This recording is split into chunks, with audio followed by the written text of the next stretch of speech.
सांगली प्रभाग क्रमांक 9 मध्ये खुला भूखंड सुशोभीकरणचे उद्घाटन आमदार सुधीरदादा गाडगीळ आणि आयुक्त शुभम गुप्ता यांच्या हस्ते फीत कापून करण्यात आले।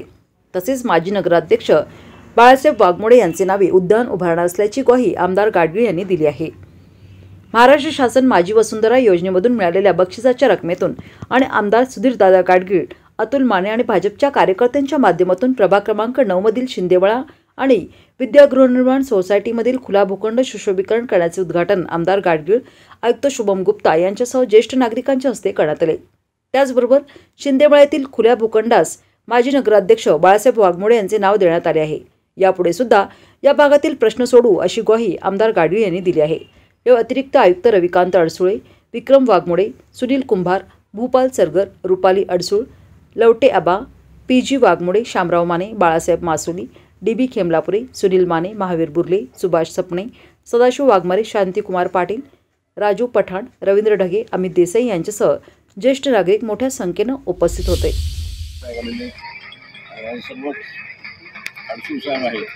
मामा आहे सर्व नगरसेवक इथे कार्यकर्ते आणि बंधू बघू खूप चांगला उपक्रम आपल्या महापालिकेने यापूर्वी राबवलेले आणि आत्ताही राबवणार आहेत।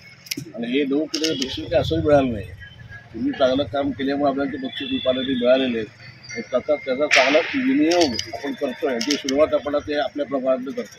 एक चांगली बाग लोकांना विरोधी अशा ठिकाणी निर्माण होईल। फक्त तुमच्या सगळ्यांची जबाबदारी आहे की ते चांगलं मेंटेन होतं की बघायची जबाबदारी तुमची आहे। मला वाटतं तुम्ही हे पार पाडाल आणि आपण ह्या बागेला तरी माझे मित्र बाळासाहेब वाघमोडेंचं पण नाव देऊया।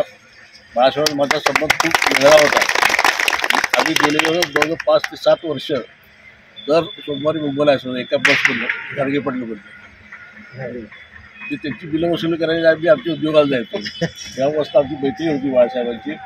आणि सांगलीला जेव्हा आपण एक उपक्रम केला होता आपल्या वनवासी कल्याण आश्रमासाठी आम्ही निधी गोळा केला होता, तो आपण वनवासी कल्याण आश्रमात दिलेला सिल्वासाला, त्या समितीचे अध्यक्ष बाळासाहेब होते।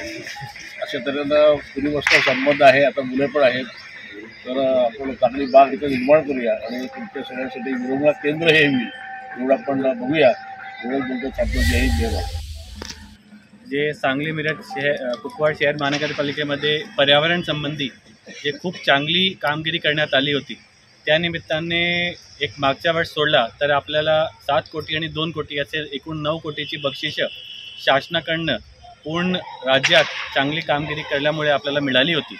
त्याची बक्षीस स्वरूपात जे आपल्याला पैसे मिळाले होते त्याच्या निकषप्रमाणे 50% हरित क्षेत्रासाठीच वापरण्याचा शासनाचा नियम होता। त्याप्रमाणे आपण मागच्या काही दिवसामध्ये निविदा प्रक्रिया राबवून आता आपण जवळजवळ 20,000 झाडं त्या निधीतून महानगरपालिका क्षेत्रात लावणार आहोत। त्यापैकी आज या वॉर्डामध्ये या ओपन स्पेसमध्ये जवळजवळ 700 झाडं लावण्याचे पहिला कामची सुरुवात इथून आपल्या महानगरपालिका क्षेत्रात होत आहे।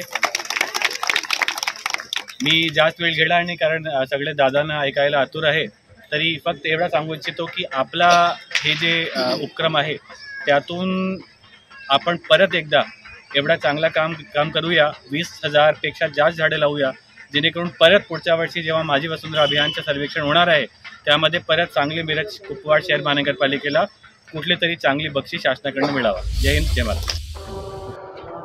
आज प्रभाग क्रमांक 9 मधील शिंदेमळा येथील मनपा ओपन स्पेस असेल, तसेच विद्या सहकारी गृहनिर्माण सोसायटीमधील मनपा ओपन स्पेस असेल, या ठिकाणी आमदार सुधीरदादा गाडगीळ यांच्या माध्यमातून महापालिकेचे आयुक्त शुभमजी गुप्ता यांच्या सहकार्यातून माझी वसुंधरा या महाराष्ट्र शासनाच्या योजनेमधून महापालिकेला मिळालेल्या बक्षिसाच्या रकमेतून आपण या प्रभाग क्रमांक 9 मध्ये जास्तीत जास्त निधी खेचून आणण्याचं काम आम्ही असेल, भारतीय जनता पार्टीचे आमच्या पदाधिकारी असतील यांच्या माध्यमातून आम्ही सुधीरदादांना सांगून या ठिकाणी या 2 भागामध्ये आम्ही बगीचा करणार आहे। आणि या बगीचा उद्घाटन प्रसंगी आमदार सुधीरदादा गाडगीळ यांनी शिंदेमळा येथील या बगीच्याचं नामकरण माजी नगराध्यक्ष आदरणीय बाळासाहेब वाघमोडे ज्यांनी स्वच्छ सांगली सुंदर सांगली असा या सांगलीला नारा दिला, त्यांचं नामकरण करण्याचे आदेश आदरणीय सुधीरदादांनी दिलेले आहेत, त्याबद्दल आम्ही समस्त या प्रभागातील नागरिकांच्या वतीनं सुधीरदादांचा आभार व्यक्त करतो। त्याचप्रमाणे विद्या सहकारी सोसायटीतील नागरिकांच्या मागणीप्रमाणे आम्ही क्रांतिज्योती सावित्रीबाई फुले इको लायब्ररी या ठिकाणी याचं नामकरण देखील झालेलं आहे। सुधीरदादांना त्याबद्दल देखील आम्ही प्रभागातील नागरिकांच्या वतीनं धन्यवाद देतो। या भागाचा विकास करत असताना या सर्व सिनियर सिटीजन आमच्या नागरिकांच्या माध्यमातून असेल, युवा वर्गाच्या माध्यमातून असेल, जेवढा निधी गार्डन असतील, क्रीडांगण असतील, क्रीडा संकुल असेल, चिल्ड्रन पार्क असेल, इको लायब्ररी असेल, कुस्ती संकुल असेल, जे जे काही या प्रभागासाठी करता येईल त्यासाठी आम्ही भारतीय जनता पार्टीचे सर्व कार्यकर्ते सुधीरदादांच्या माध्यमातून प्रभागाशी कटिबद्ध आहोत। जे आमचा हा प्रभाग गेल्या 25 वर्षापासून दुर्लक्षित राहिलेला होता। जसा महाराष्ट्रामध्ये विदर्भ आणि मराठवाडा जसा दुर्लक्षित होता, तसा या सांगली महापालिकेमध्ये संजयनगर, अभयनगर हा परिसर कायम दुर्लक्षित राहिला होता। पण मी आज या न्यूज चॅनलच्या माध्यमातून या प्रभागातील नागरिकांना शब्द देतो की ज्या ज्या महाराष्ट्र शासनाच्या योजना असतील, ज्या ज्या महापालिकेच्या योजना असतील, त्यातला पै आणि पै या प्रभाग क्रमांक 9 मध्ये आणल्याशिवाय आम्ही स्वस्थ बसणार नाही आणि या प्रभागाचा कोणत्याही परिस्थितीमध्ये भारतीय जनता पार्टीच्या माध्यमातून विकास केल्याशिवाय आम्ही थांबणार नाही आणि या प्रभागाचा विश्रामबाग परिसर केल्याशिवाय आम्ही स्वस्थ बसणार नाही, एवढी ग्वाही देतो आणि थांबतो। जय हिंद, जय महाराष्ट्र।